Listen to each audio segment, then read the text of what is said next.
বিহুটো বুলি ক'লে আমাৰ সঁচাকৈ পিঠালে মনত পৰে ন। এনেদৰে আমাৰ ঘৰত আপোনালোকে বনাইছেনে বাৰু? আজি মই বিহুত এতিয়া পিঠা বনাইছোঁ, কাৰণ সমাগত বিহু ওচৰ পাইছেহি আৰু বেছি দিন নায়েই। সেইকাৰণে ভাবিলোঁ পিঠা অলপ বনাওঁ আৰু আপোনালোকৰ লগত শ্বেয়াৰ কৰোঁ। বিহু বুলিলে আচলতে পিঠা, নহয়নে? সেইকাৰণে কি কৰিলোঁ, ৰাতিয়ে মই বৰা চাউল কেইটামান পিঠা কেইটামান বনাম বুলি ভাবি পেলাই, বৰা চাউলৰ পিঠা বনাম বুলি ভাবিয়ে মই ৰাতিয়ে চাউলকেইটা মই তিয়াই থৈ দিলোঁ। কাৰণ বৰা চাউল তিয়ালে বহুত সময় তিয়াব লাগে। দিনত তিয়ালে ঢেঁকীত খুন্দিলে 3 ঘণ্টা সময় তিয়ালে হয়, কিন্তু মিক্সিত তিয়ালে অকণমান বেছি সময় তিয়াব লাগে, নহ'লে কেৰাহিতে চাউলখিনি শুকুৱাই পেলোৱাৰ চান্স থাকে।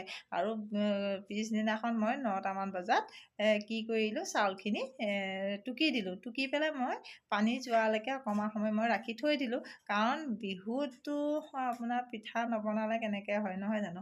পিঠাটোৱে আচল মেইন। বৰা চাউলৰ যেতিয়া তিলপিঠাটো নাথাকে তেতিয়াহ'লে আমাৰ বিহু যেন নালাগে। এতিয়া মই কি কৰিলোঁ, তিলপিঠা বনাম যে, সেইকাৰণে তিলকেইটা মই ভালদৰে ধুই ল'লোঁ। ধুই লৈ আজি ৰ'দটোতো তেনেই কোমল, তথাপিতো ধুই ধুনীয়াকৈ এয়া ৰ'দত মই তিলকেইটা ভালদৰে শুকুৱাই ল'লোঁ। ইয়াৰ চব ধুনীয়াকৈ মই তিলকেইটা শুকালে। দেখিছেনে? পানী দুনি নাই, ধুনীয়া হৈ গ'ল। শুকাই গ'ল, ফৰফৰীয়া হৈ গ'ল। এনেকৈ আচলতে ফৰফৰীয়া হৈ যাব লাগে, তো তেতিয়া মানে কি হয়, ভাজিবলৈ ভাল হয়। মই এতিয়া তিলকেইটা ভাজিবলৈ লৈছোঁ। এতিয়া আপোনালোকে চাওকচোন, এই তিলখিনি ফুটিবলৈ আৰম্ভ কৰিছে, দেখিছেনে? আপোনালোকে শব্দটো হয়তো শুনিবলৈ পাৰিছে। তিলখিনি ফুটিবলৈ আৰম্ভ কৰিছে আৰু যেতিয়াই ফুটিব, বেছি সময় তেতিয়া ফুটাৰ পিছত আপোনালোকে বেছিকৈ ভাজি নাথাকিব। ফুটোতে আপোনালোকে অকণমান প্ৰথমতে ইয়াৰ পৰা 2টা তিল লৈ পেলাই আপোনালোকে এনেকৈ চাই ল'ব, এনেদৰে পিটিকি চাব। এনেকৈ দেখিছেনে? এনেকৈ যেতিয়া গুড়ি হৈ যাব, পূৰা ধুনীয়াকৈ যেতিয়া এনেকৈ গুড়ি হৈ যাব, তেতিয়া জানিব আপোনালোকৰ তিলখিনি অলৰেডি ভজা হৈ গৈছে। আৰু ইয়াতকৈ যদি আপোনালোকে বেছিকৈ তেতিয়া ভাজি দিয়ে, তেতিয়াহ'লে কি হ'ব, পিঠাটো খাবলৈ পিছত পিঠা নিচিনা হ'ব। আপোনালোকক মই আৰম্ভণিৰ পৰা শেষলৈকে দেখুৱাই দিছোঁ। আপোনালোকে চাওক, ইয়াত ভাজি হৈ গ'ল আৰু গুড়ি হৈ গ'ল। মই এতিয়া গেছটো অফ কৰি দিলোঁ। আৰু গেছটো অফ কৰাৰ পিছতো কেৰাহীখন বহুত দেৰিলৈকে বিশেষকৈ গৰম হৈ থাকে। গৰম হৈ থাকে কাৰণে আপোনালোকে ৰাখি এনেকৈ থৈ নিদিব, অকণমান দেৰি এনেকৈ লৰাই থাকিব, যাতে অকণমান কেৰাহীখন ঠাণ্ডা হয়গৈ। ইমান বেছি ঠাণ্ডা নহ'লেও হ'ব, তেওঁ যিমান গৰম আছে তাতকৈ অকণমান ঠাণ্ডা হোৱালৈ আপোনালোকে এনেদৰে ৰাখি থ'ব, নহ'লে কি হ'ব, তলৰ তিলখিনি দেই যাব। গধূলিয়ে চাউল তিয়াই থৈছিলোঁ, আপোনালোকক দেখুৱাইছিলোঁৱে। এতিয়া চাউলখিনি তিয়াই পেলাই হৈ গ'ল। মই ৰাতিপুৱাতে তিয়াই পেলাই টুকি থৈ পেলাই কি কৰিলোঁ, অকণমান পানীটো মানে যাবৰ কাৰণে ধুনীয়াকৈ থৈ দিছোঁ। দেখিছেনে? পানী সোপা গৈ পেলাই মানে অকণমান চৰচৰীয়া হৈ আছে, কাৰণ মই মিক্সিত দি পেলাই বনাম। মিক্সিত যেতিয়া দি দিম, তিতা চাউলটো দি দিলে কি হয়, তলত লাগি ধৰে আৰু মিক্সিতে বহুত কষ্ট পায়। সেইকাৰণে অকণমান পানীটো গ'লে ভাল হয়। মই কালি ৰাতিয়ে তিয়াই থৈছিলোঁ, কেলৈ তাৰমানে কি হয়, ৰাতিয়ে যদি বৰা চাউলটোত মানে পানীটো অকণমান বেছিকৈ খাব লাগে, তেতিয়া মানে পিঠাটো বৰ ধুনীয়া হয় আৰু শুকাই নাযায়। কাৰণ মই মিক্সিত বনাই দিয়াৰ লগে লগে কাৰেণ্টে মানে কি কৰে, চাউলটো শুকুৱাই পেলায়। সেইকাৰণে অলপ দেৰি বেছিকৈ তিয়ালে ভাল। মই সেইকাৰণে কালি ৰাতিয়ে তিয়াই দিলোঁ আৰু আজি ৰাতিপুৱা টুকি থ'লোঁ। এতিয়া গধূলি হ'ব সময় হ'ল, মই পিঠাকেইটা খুন্দি ল'ব খুজিছোঁ। এতিয়া মই পিঠাগুড়ি খুন্দি পেলাই মই পিঠাকেইটা বনাম, আপোনালোকক দেখুৱাম। আহকচোন তেতিয়াহ'লে মই পিঠাকেইটা খুন্দো। মই এতিয়া মিক্সিত খুন্দি ল'লোঁ। দেখিছেনে কিমান ধুনীয়া গুড়ি হৈছে? পূৰা সেমেকি আছে বস্তুটো, আপোনালোকে দেখিলে ধৰিব পাৰিব। চব কিমান ধুনীয়া সেমেকি আছে, এনেকৈ সেমেকি আছে, দেখিছেনে? এতিয়া মই ধুনীয়াকৈ হেৰি কৰি ল'লোঁ। এইটো মানে ভজা সময়লৈকে আপোনালোকৰ মানে এইটো শুকাই নাযায়, সেইকাৰণে মই অকণমান বেছিকৈ তিয়াই দিলোঁ। মই আপোনালোকক আৰম্ভণিৰ পৰা শেষলৈকে দেখুৱাম, আপোনালোকে ধুনীয়াকৈ চাব, ধুনীয়াকৈ বুজি যাব। এতিয়া মই এইকণ চালিম আকৌ তলৰ পৰাটো।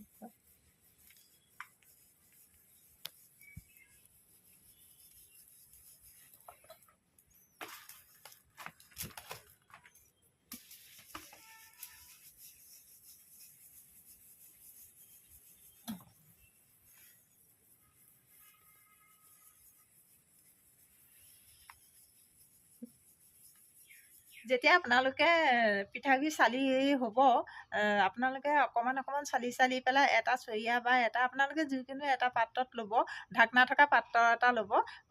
পাত্ৰটো লৈ পেলাই পিঠাগুড়িখিনি কেনেকৈ থ'ব চাওক, আপোনালোকক মই দেখুৱাই দিছোঁ। তেতিয়া মানে কি হয় সেইদৰে মই দেখুওৱা ধৰণে আপোনালোকে যদি থয় তেতিয়াহ'লে কি হ'ব পিঠাগুড়িবোৰ শুকাই নাযায় আৰু পিঠাটো ভাজোঁতে তেতিয়া মানে ভাগি যোৱা চান্স নাথাকে। যদি আপোনালোকে যেনেদৰে চালিছে তেনেদৰে যদি ঢালি পেলাই ঢাকি থৈ দিয়ে তেতিয়াহ'লে অলপ দেৰি পিছতে পিঠাগুড়িখিনি শুকাবলৈ আৰম্ভ কৰিব। শুকাবলৈ আৰম্ভ হোৱাৰ লগে লগে আপোনালোকে যেতিয়া কেৰাহীতে হওক বা টেৱাতে হওক যিহতে নবনাওক কিয় তেতিয়া পিঠাখিনি ভাগিবলৈ আৰম্ভ কৰিব। তাৰমানে তাৰ আঠাটো নাইকিয়া হৈ পৰিব আৰু বস্তুটো শুকাই যায়, সেইকাৰণে ভাগি থাকে। আপোনালোকে এতিয়া মই ধৰিয়া ধৰণে আপোনালোকে থ'ব আৰু ধুনীয়াকৈ ঢাকি থৈ দিব। এইটো আজি নবনালেও কাইলৈ বনালেও আপোনালোকৰ ধুনীয়াকৈ পিঠাটো উঠিব। চাওকচোন মই কেনেদৰে থৈছোঁ। এতিয়া চাওকচোন এনেদৰে থ'ব। আপোনালোকে পিঠাগুড়িবোৰ ল'ব, লৈ পেলাই এনেদৰে ধুনীয়াকৈ কি কৰিব, এনেদৰে ধুনীয়াকৈ টেপি পেলাই পিঠাগুড়িকেইটা থ'ব। এনেকৈ মই কেনেকৈ টেপি থ'লোঁ দেখিছেনে? এনেকৈ 4টা আঙুলি ল'ব, লৈ পেলাই এনেদৰে ধুনীয়াকৈ লৈ হেঁচি পেলাই পিঠাগুড়িকেইটা থৈ দিব। এনেকৈ ডাইৰেক্ট চালি পেলাই এনেকৈ থৈ নিদিব, এনেকৈ হেঁচি থ'ব। কাৰণ বৰা চাউলৰ পিঠাগুড়িহে দেই।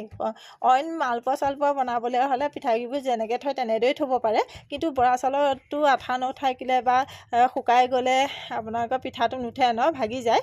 সেইকাৰণে আপোনালোকে এনেদৰে পিঠাগুড়িখিনি অলপ তাককৈ চালি চৰিয়াই হওক বা যিকোনো পাত্ৰ এটাত আপোনালোকে ঢাকনা থকা পাত্ৰ এটা ল'ব আৰু পিঠাগুড়িখিনি ঢাকি তাককৈ চালি চৰিয়াত বা কিবা এটা পাত্ৰত থৈ লৈ পেলাই এনেদৰে ধুনীয়াকৈ 4টা আঙুলিয়ে হেঁচি জোৰত হেঁচি এনেকৈ থৈ যাব, টিপি থৈ যাব। তেতিয়া মানে কি হ'ব, পিঠাগুড়িটো সেমেকি থাকিব আৰু শুকাই নাযায়।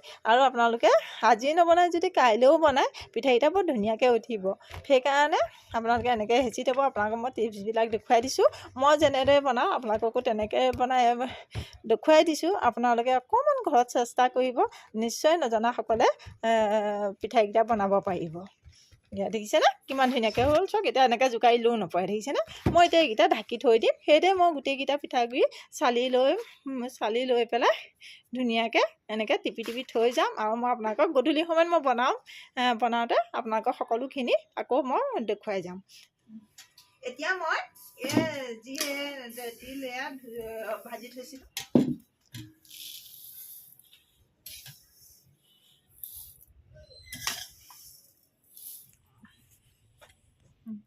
এতিয়া মই এই গুড়খিনি এনেদৰে মিহিকৈ কাটি লওঁ। এনেদৰে মিহিকৈ কাটিব, গোটা নথকাকৈ। এতিয়া মই গুড় ইমানটো লৈ ল'লোঁ, কাৰণ তিল হৈছে এপোৱাহে, সেইকাৰণে তিল এপোৱাত মই গুড় ইমানটোৱে লৈ ল'লোঁ। এয়া দেখিছে কিমান লৈ ল'লোঁ।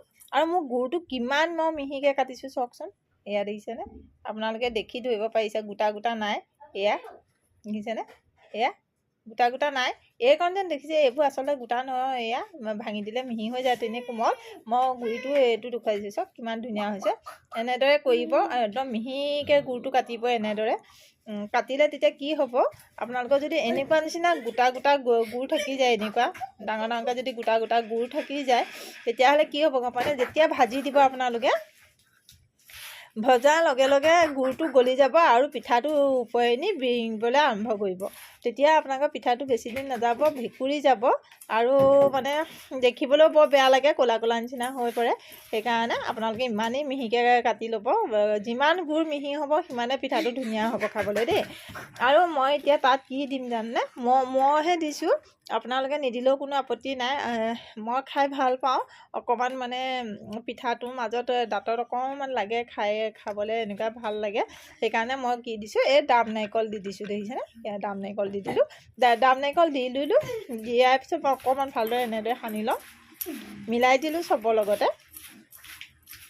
আপোনালোকে নিদিলেও কোনো আপত্তি নাই, মইহে দিছোঁ। সেইটো দিব লাগে বুলিয়ে কোনো কথা নাই। যেনেদৰে পাৰে তেনেদৰেই বনাব। চেনিও বনাব পাৰে আপোনালোকে, নাৰিকলেও বনাব পাৰে, নাৰিকল চেনি দিও বনাব পাৰে। যোনে যেনেদৰে পাৰে, কিছুমানে তিলেদি বনাব পাৰে আচলতে। আৰু তিল পিঠা বুলি ক'লে তিলে যিটো শোভা পায় বিহুত, কিন্তু অন্যতকৈ তিলটোৱে বেছি ভাল লাগে, নহয়নে? তিল পিঠানো কাক কয়? তিলটোৱে বনাই কাৰণে তিল পিঠা কয়। সেইকাৰণে বিহুত তিল পিঠাটো তিলেৰে বনালেহে খাই ভাল লাগে। তাৰপিছত বাকী চেনি তেনি এইবিলাক দি বনোৱাটো সেইটো বেলেগ ধৰণৰ আৰু। এতিয়া তিলে দি বনালে ভাল লাগে। এয়া মই এতিয়া গোটেই তিলখিনি ইয়াত উলিয়াই লওঁ। হৈ পেলাই বিহুটো নিজৰ বিহুটো পালন কৰিলে ভাল আৰু নিজে যিটো জানে বনাই পেলাই ঘৰতে বনাই খালে ভাল লাগে নহয় জানো। অইননো কেলৈ বজাৰৰ পৰা আমি সদায় বস্তু কিনি খায়ে থাকোঁ, আকৌ বজাৰত ওলালে বুলিনো ঘৰত নবনোৱাকৈ কেলৈ থাকোঁ ন। মই চেষ্টা কৰিব, কিনো একো টান কাম নহয়, চেষ্টা কৰিলে সকলোৱে সম্ভৱ। এয়া দেখিছেনে হৈ গ'ল এতিয়া। এয়া চাওকচোন, আপোনালোকে দেখিলে ধৰিব পাৰিব। এয়া ৰ'ব দেই, এয়া চাওক কিমান মিহি হৈছে দেখিছেনে। শুকান একেবাৰে একদম ফৰফৰীয়া হৈছে। এনেকৈ ফৰফৰীয়াকৈ বনাব লাগে। গুড়টো আচলতে অকণমান শুকান টানটো আনিব লাগে, যাতে আপোনালোকে বস্তুটো বনালে একদম ধুনীয়া হয়। লেপলেপীয়া হ'লে বেয়া হয়। সেইকাৰণে আপোনালোকে এতিয়া নিজেই ধৰিব পাৰিছে কিমান শুকান ফৰফৰীয়া হৈছে ন। এইকেইটা পিঠা কিন্তু খুব ধুনীয়া হ'ব। আপোনালোকে মই দেখুওৱা দৰে এনেকৈ বিহুত এবাৰ বনাই চাব দেই। আৰু মোৰ পেজটো আপোনালোকে ফ'ল' কৰিবলৈ নাপাহৰিব আৰু ছাবস্ক্ৰাইব কৰিবলৈ নাপাহৰিব মোৰ ইউটিউব চেনেলটো। তেতিয়াহ'লে মোৰ এয়া হৈ গ'ল। এতিয়া মই অকণমান দেৰি ৰাখোঁ, অকণমান চাহ একাপ খাই লৈ পেলাই মই আপোনাৰ পিঠা বনাম। পিঠা বনাই পেলাই আপোনালোকক এতিয়া মই আৰম্ভ কৰিব খুজিছোঁ পিঠা বনাবলৈ। এতিয়া মই জুইকুৰা ধৰি ল'লোঁ। এতিয়া মই এখন টাৱা তুলি দিছোঁ। টাৱাখনত বনাবলৈ খুব ভাল লাগে, আচলতে বহল হয় যে খুব বেছি ভাল লাগে। এতিয়া মই আপোনালোকক দেখুৱাম চাব পিঠা বনোৱা। প্ৰথমতে টাৱাখন মই গৰম কৰি লৈছোঁ।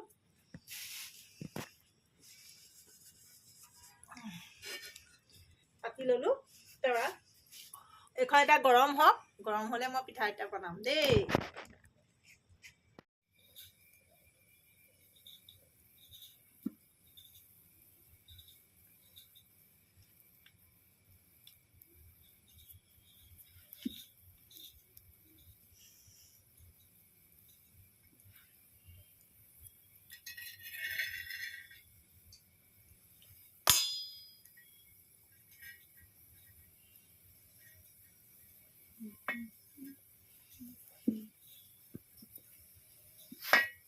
দিলোঁ।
হৈ গ'ল, ৰাখি দিয়া হ'ব।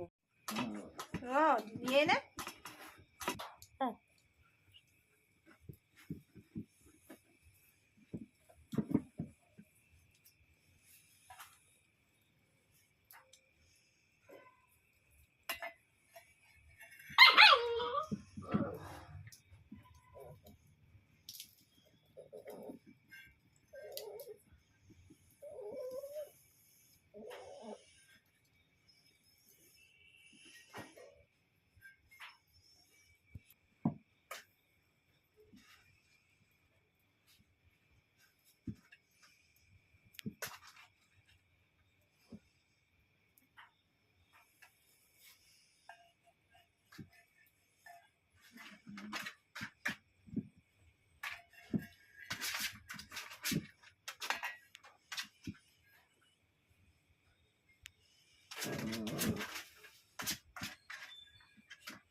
বিহুটো বুলি ক'লে আমাৰ সঁচাকৈ পিঠালে মনত পৰে ন।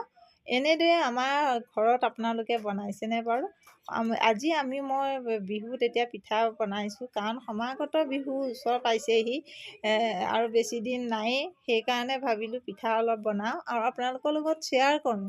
সেইদৰে বুলি ভাবিয়ে মই আজি পিঠা বনাইছোঁ আৰু আপোনালোকৰ মাজত শ্বেয়াৰ কৰিছোঁ পিঠা কেনেকুৱা হৈছে। পিঠাকেইটা ইমান ধুনীয়া হৈছে, পিঠা দেখিছেনে?